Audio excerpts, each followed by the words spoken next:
नमस्कार, आप देख रहे हैं इवनिंग एजेंडा। और बड़ा सवाल कि क्या अलीगढ़ मुस्लिम यूनिवर्सिटी में चलता है पाकिस्तान का कानून। पहले जिन्ना की तस्वीर को लेकर उठे विवाद के बीच ऐसे सवाल उठाए गए और अब एससी एसटी को यहां आरक्षण नहीं मिलने को लेकर यह सवाल पूछा जा रहा है। खुद राष्ट्रीय अनुसूचित जाति आयोग के अध्यक्ष प्रोफेसर रामशंकर कठेरिया ने साफ किया है कि अब एएमयू की यह मनमानी नहीं चलेगी। आपको बताएं कि कोई भी अल्पसंख्यक विश्वविद्यालय एससी एसटी को आरक्षण देने को बाध्य नहीं होता, लेकिन 1968 के एक सुप्रीम कोर्ट के फैसले के मुताबिक एएमयू अल्पसंख्यक विश्वविद्यालय नहीं है। हालांकि यह मामला फिर से एक बार कोर्ट में भी है। यहां 30,000 छात्र पढ़ते हैं और रामशंकर कठेरिया का कहना है कि यूजीसी से 1,000 करोड़ सालाना का अनुदान पाने वाला एएमयू हजारों दलित छात्रों का हक मार रहा है, लेकिन अब इसे नहीं चलने दिया जाएगा। जल्द आयोग बड़ा फैसला लेगा और कड़ाई से इसे लागू भी करेगा। सुप्रीम कोर्ट में खुद एक पार्टी बनेगा जो मामला है। ये सवाल है कि क्यों अलीगढ़ मुस्लिम विश्वविद्यालय बन चुका है अलीगढ़ मुस्लिम विवाद विश्वविद्यालय। हर बात में विवाद, कभी जिन्ना को लेकर विवाद, जिन्ना की तस्वीर को लेकर विवाद, कभी दर्जा तो कभी दलित। क्या अलीगढ़ मुस्लिम यूनिवर्सिटी में चल रहा है पाकिस्तान का कानून, जो खुद आयोग के अध्यक्ष ने कहा है। आज का सबसे बड़ा एजेंडा, पूछूंगा मैं सीधे सवाल, क्यों नहीं दलितों को मिले उसका हक। मगर पहले सुनिए खुद क्या कहना है रामशंकर कठेरिया का। हमारा कमीशन ने सभी की रिपोर्ट ले ली है और फुल कमीशन डिसीजन करेगा और डिसीजन करेगा कि वहां पर रिजर्वेशन लागू हो। और सुप्रीम कोर्ट में जो मामला पेंडिंग है उसमें कमीशन खुद पार्टी बनेगा और पार्टी बनकर के जो अनुसूचित जनजाति पिछड़े छात्रों का जो अधिकार है उस अधिकार को दिलाने का काम करेगा। जो अन्य दल हैं, चाहे मायावती जी हो चाहे और दल, उनसे भी मेरी अपील है कि वो इस जो संवैधानिक अधिकार है उस अधिकार की लड़ाई में वो भी साथ दें, वो भी खुल करके आए। और मायावती जी को विशेष रूप से इसलिए कहता हूं कि वो दलितों को अपना वोट मानती हैं, उनको गुलाम समझती है। तो जब उनके अधिकारों की बात आई है तो उनको खुल करके इस पक्ष को रखना चाहिए।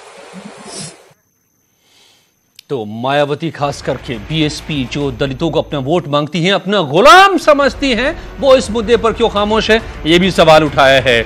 आपने सुना रामशंकर कठेरिया ने, अनुसूचित जाति आयोग के राष्ट्रीय अध्यक्ष हैं। दिलीप श्रीवास्तव बीजेपी के प्रवक्ता मेरे साथ जुड़ गए, प्रदीप सिंह कांग्रेस के प्रवक्ता मेरे साथ जुड़े हुए, अनुराग भदौरिया समाजवादी पार्टी के प्रवक्ता, अबरार अहमद चीकू पूर्व महासचिव एएमयू मेरे साथ जुड़े हुए। मैं सबसे पहले अनुराग भदौरिया आप ही से पूछता हूं, आप बोलने को बेचैन भी रहते हैं। मायावती जी जिस दलित वोट बैंक को अपना गुलाम मानती हैं, वो इस मुद्दे पर खामोश क्यों हैं? क्यों दलितों का हक मारा जा रहा है? क्यों नहीं मिलना चाहिए दलितों को आरक्षण एएमयू में? जब यूजीसी के सारे नियम बाकी लागू होते हैं तो ये नियम क्यों नहीं? देखिए, मैंने मुख्यमंत्री जी का भाषण सुना था जिसमें एएमयू का, देखिए इनकी नीयत साफ नहीं है। नीयत इनकी राजनीति करने की है। अगर आपको आरक्षण मांगने की बात होती तो ये बात आपकी क्या नीयत है? अनुदान आपकी क्या नीयत है? केंद्र में भी आपकी सरकार है। आपकी क्या नीयत है? अरे आप मुझे बोलने दीजिए, आरक्षण मिले या नहीं मिले? मैं कह रहा हूँ, अरे सुनने तो मैं आपसे सवाल पूछ रहा हूं। अरे आप मेरी बात करने देंगे कि आप बोलने लगेंगे प्रवक्ता? अरे प्रवक्ता सवाल जो पूछ रहा हूं आप उसी का जवाब देंगे ना? पूरी बात कहेंगे तब तो। अनुराग जी, सवाल आप पूछ चुके हैं, आपकी पार्टी की क्या नीयत है? चुप रहिए, मुझे बोलने दीजिए। सवाल, अरे सवाल आप पूछने के बाद भी बोलते रहते तो कोई बोलेगा कैसे? तो आप ही बोल लीजिए फिर। कमाल की बात। जो सवाल पूछता हूं उसका तो जवाब दीजिए। मैं कह रहा हूं कि देखिए केंद्र में भी उनकी सरकार है। हाँ, तो आपने सवाल पूछ लिया ना, तो आप हमें टाइम तो देंगे 40 सेकंड। मैं कह रहा केंद्र में भी उनकी सरकार, स्टेट में भी उनकी सरकार है और केंद्र में अनुदान वहां से मिलता है। ये बात अगर केंद्र के मंत्री कहते, यूजीसी में एचआरडी मिनिस्ट्री बैठी हुई है, क्यों नहीं इस पे पहले उन्होंने एक्शन लिया? चूंकि ये राजनीति करना चाहते, ये दलितों तो इतना लगाव होता तो दलितों घर में जाके खाना 5 स्टार का लेके नहीं जाते। दलितों घर में चोपा पानी पीना नहीं चाहते। ये बताइए, आप अपना स्टैंड बताइए। आप अपना स्टैंड बताइए दलितों के लिए। आप भी तो राजनीति कर रहे हैं। आप क्या कर रहे हैं? आप भी राजनीति कर रहे हैं, आप भी केवल राजनीतिक बयानबाजी कर रहे हैं। आप ये नहीं बता रहे कि आरक्षण मिलना चाहिए कि नहीं? अरे तो क्यों एमयू में नहीं मिले आरक्षण दलितों को? बोले दूंगा, बात खत्म। अब आप बोलिएगा, मैं नहीं बोले दूंगा। देखिए मैं आपको बता दूं, ये यूनिवर्सिटी इन्होंने पहले इन्होंने जेएनयू यूनिवर्सिटी पे हमला किया, फिर डीयू पे किया, अब एएमयू पे कर रहे हैं। आप सारी राजनीति की बातें करेंगे, इलाहाबाद विश्वविद्यालय पे आप सारी राजनीति की बात करेंगे, लेकिन एक सवाल का जवाब नहीं देंगे आप कि क्या होना चाहिए। राजनीतिकरण करना मिले आरक्षण की नहीं मिले? मैं पूछना चाहता हूं सीधी सी बात, आप हमेशा राजनीतिकरण क्यों करते हैं यूनिवर्सिटी का? जो आपको करना है, आपके पास तो ताकत है, पावर है, सेंटर भी आप ही है, केंद्र में भी आप हैं, स्टेट में भी आप हैं, क्यों नहीं आप इस पे बात करते हैं ऐसे फोरम पे जहां पे एक्शन हुआ जाए? रामशंकर कठेरिया ने अपील किया है कि आप भी सारी पार्टियां मदद करें, इसमें सारी पार्टियां आगे आएं। अरे दलितों का हक जो मारा जा रहा है उसको मिले। हम तो कहते हैं दुनिया को, हम तो कहते हैं पूरे हमारे उत्तर प्रदेश को रोजगार दे दो, तो क्या मेरी बात सुनती है सरकार? मैं कहता हूं महिलाओं पर अत्याचार बंद कर दो, तो मेरी बात सुनती है सरकार? मैं कहता हूं दलितों पर अत्याचार बंद कर दो, तो क्या सुनती है मेरी बात सरकार? आप राजनीतिक बातें सारी कर रहे हैं, आप अपना स्टैंड नहीं बता पा रहे हैं, आप अपना स्टैंड नहीं बता पा रहे हैं। प्रदीप सिंह को नोटबंदी कर सकते हैं, प्रदीप सिंह जी, लेकिन जो उनको एक्शन, देखिए इनको कांग्रेस के प्रवक्ता भी मेरे साथ है, जिन्ना का मुद्दा इन्होंने कांग्रेस से क्या स्टैंड है? क्यों नहीं एमयू में मिल रहा है? ये दलितों को आरक्षण के हिसाब से मुद्दा उठाते हैं। अब इलेक्शन आने में इनको पता है दलित वोट इनसे खिसक गया, इनको पता है कैराना, फूलपुर, नूरपुर, गोरखपुर हार चुके, अब इनको पता है दलित वोट इनके पास बच्चा नहीं तो नया कार्ड खेल रहे हैं। अरे भैया सरकार आप अपना स्टैंड बता दीजिए, आप इसके पक्षधर हैं कि नहीं?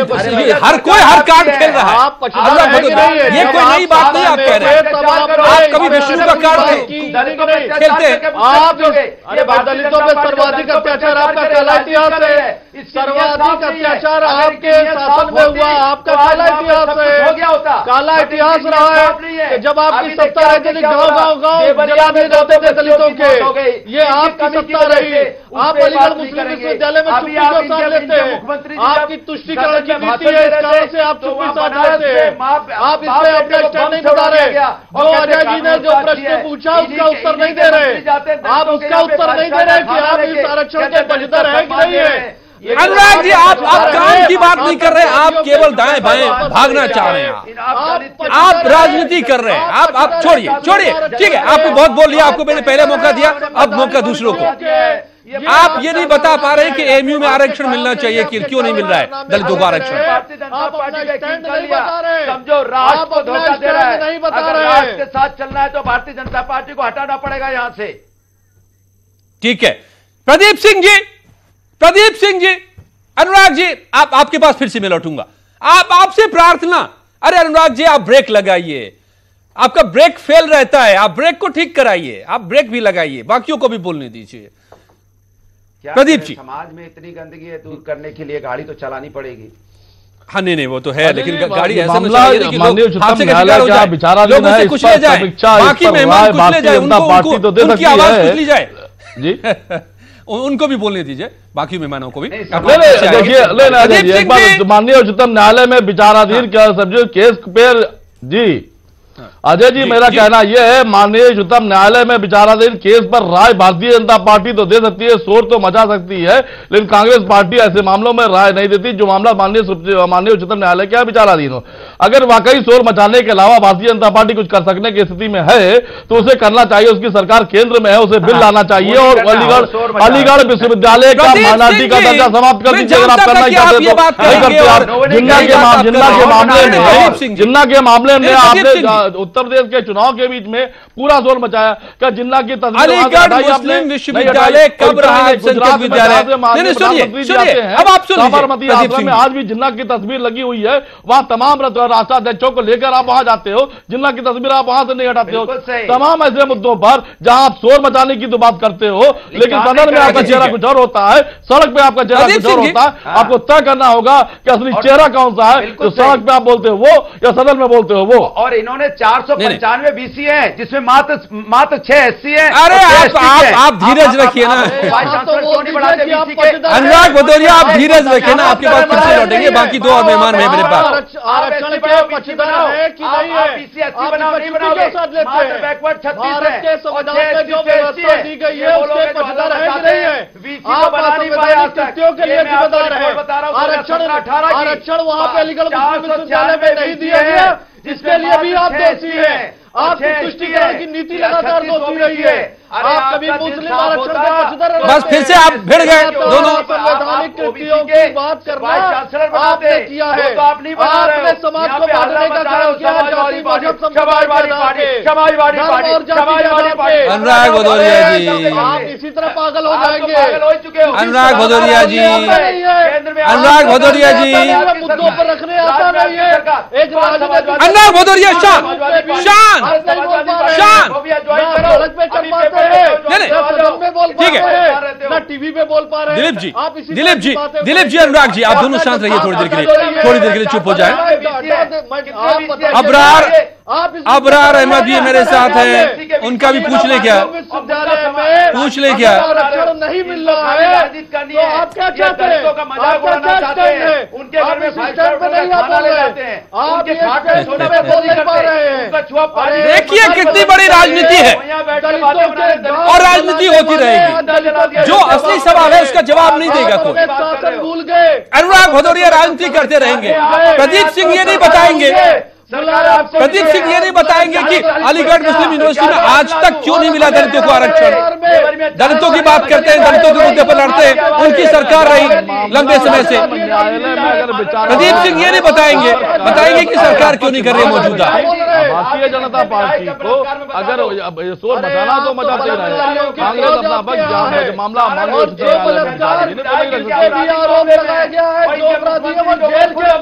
अरे दिलीप जी, अनुराग जी, लोग देख रहे हैं आप दोनों को, ना मत लड़िए ऐसे बच्चों की तरह। अपराधी अब आरोप लगाने से नहीं जाता, और जो जनता के बीच में आंदोलन करेगा, जो जनता के लिए आंदोलन करेगा, उसके खिलाफ मुकदमे होंगे। इसके लिए डीएम भी बोलता नहीं हटा के जाओ, क्या कर लोगे? अरे भाई अबरार अहमद, जब जानकारी ना हो तो ना बोला कीजिए। आपके पास जानकारी है नहीं, आपको जानकारी नहीं, आपको जानकारी है नहीं, कभी सड़क पे आंदोलन किया है? नहीं, छोड़िए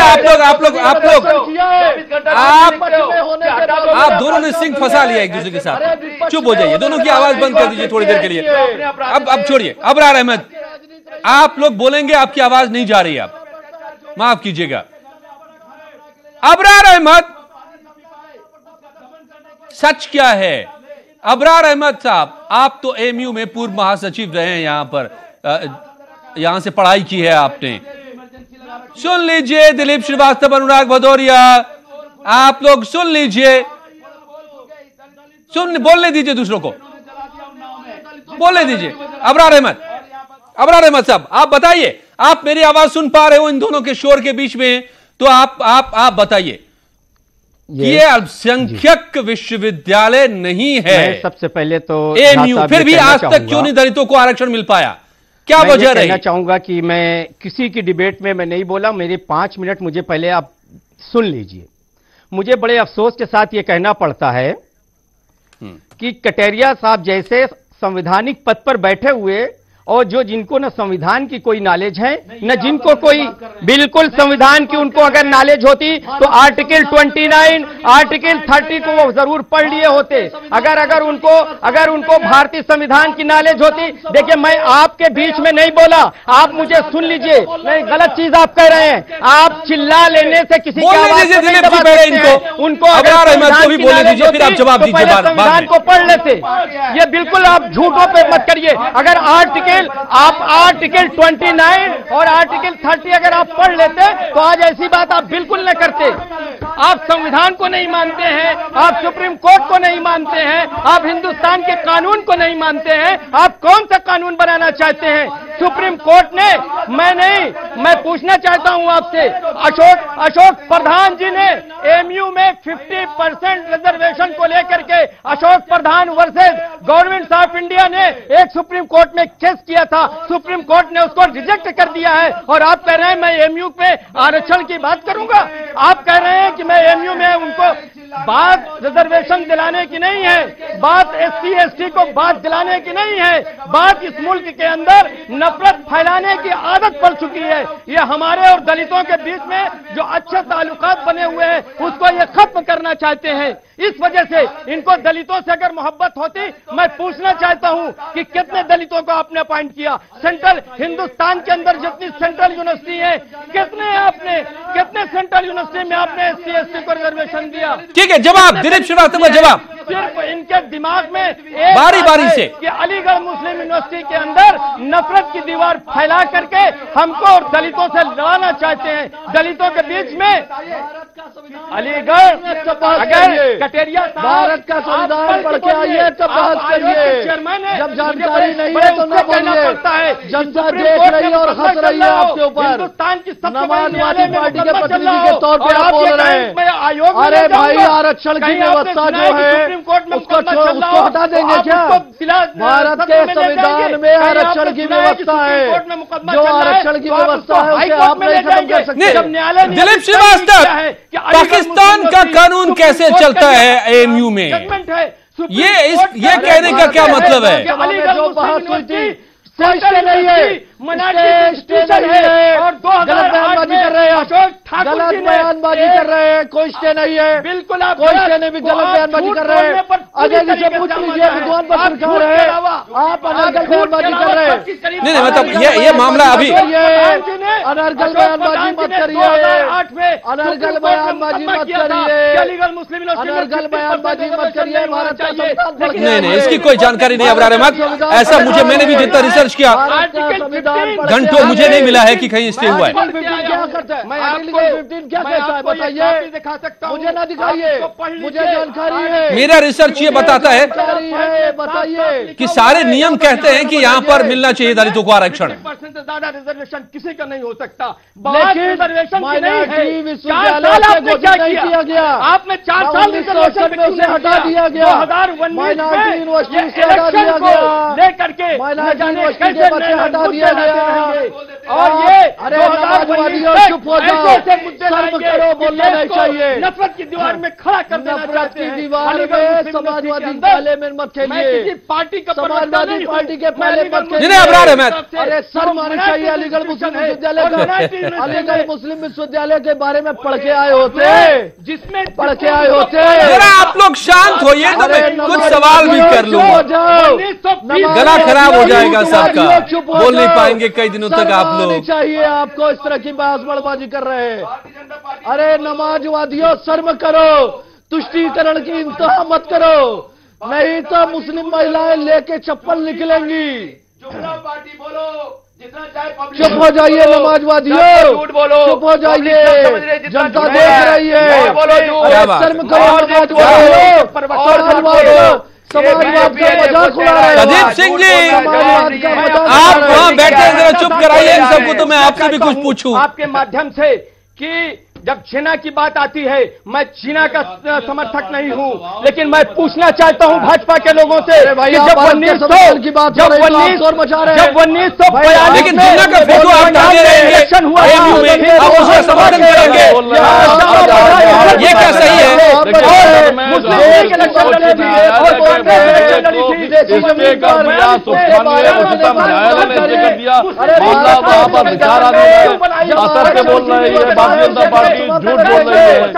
उच्चतम न्यायालय ने इसे किया, मामला वहां पे पेंडिंग है और माननीय उच्चतम न्यायालय के यहाँ मामला पेंडिंग है। उसके बाद भी भ्रम पैदा करने की तो रामचंद्र कठेरिया ने कहा कि वो पार्टी बनेंगे, उसमें खुद आयोग की तरफ से शोर मचाने की पार्टी बनेंगे के बाद ये अधिकार है और हलफनामा दायर करेंगे। आप सरकार हो, आप बिल लेकर आओ, जो बात आप यहाँ पर कर रहे हो, जो बात आप सड़क पर कर रहे हो, आपको सदन के अंदर करना चाहिए।